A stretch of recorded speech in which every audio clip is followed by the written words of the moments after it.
What's going on, folks? Nate here at Two Wheel Dyno Works, and today I'm just wrapping up the stock exhaust tuning R&D process that we've been working on for the new Kawasaki ZX4RR.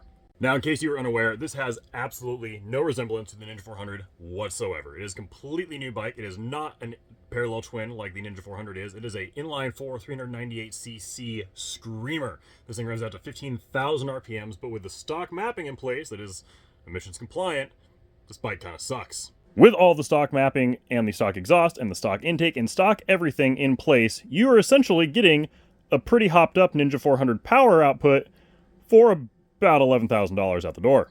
And for 11 grand, the 53 horsepower this thing makes on our dyno is kind of sad, because that's essentially ZX6 money, and 53 horse just isn't that cool. You can see here run 3, which is our baseline run on this bike. It's making 53 1/3 horsepower and about 24 foot-pounds of torque. Now, this is a throttle-by-wire controlled bike, so you can see after about 11,500 RPMs, it just falls off a cliff. The power curve is just a downward spiral all the way to the limiter at 15,000.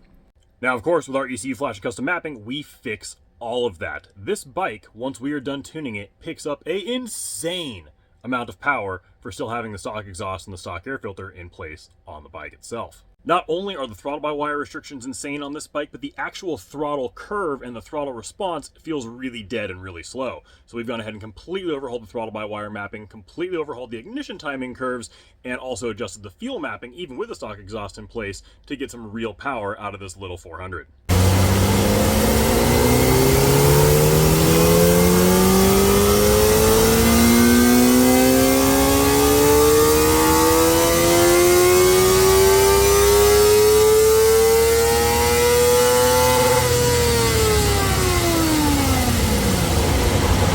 So with our ECU Flash in place for the new ZX4RR with the stock components still installed, this bike now makes 70 horsepower to the tire on pump gas. And the gains are not only enormous at the top end, but also through the mid-range.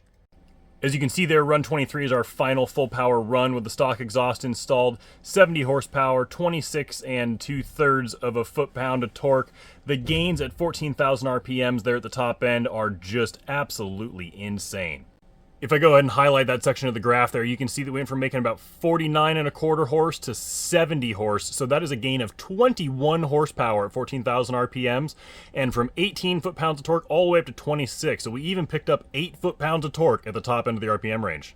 And even right there, kind of in the bottom middle of the RPM range, I call it the bottom middle because this thing goes to 15,000, so right around 9,000 RPMs, there was a big hole in parts of the mapping. We were making 39 horsepower, now we're making 45, we were making 22 and some change for foot-pounds of torque, and now we're making almost 26 there at 9,200 RPMs.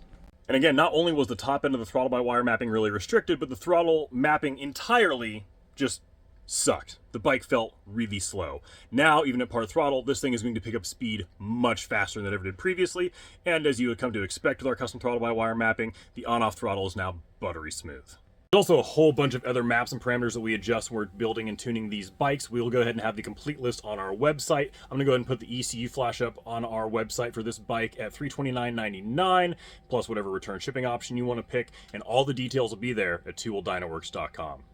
And we are definitely not done with the R&D process on this bike. The stock exhaust mapping is complete. We'll have a slip-on here in about 36 hours, and we've got some full systems coming in the next couple weeks. So feel free to make sure that you check on our social media, whether it be Instagram or Facebook or YouTube, and keep an eye out for the updated maps that we'll have for the exhaust and intake changes that we have planned for this bike. It's going to be here for a while. We're going to do a hell of a lot to it.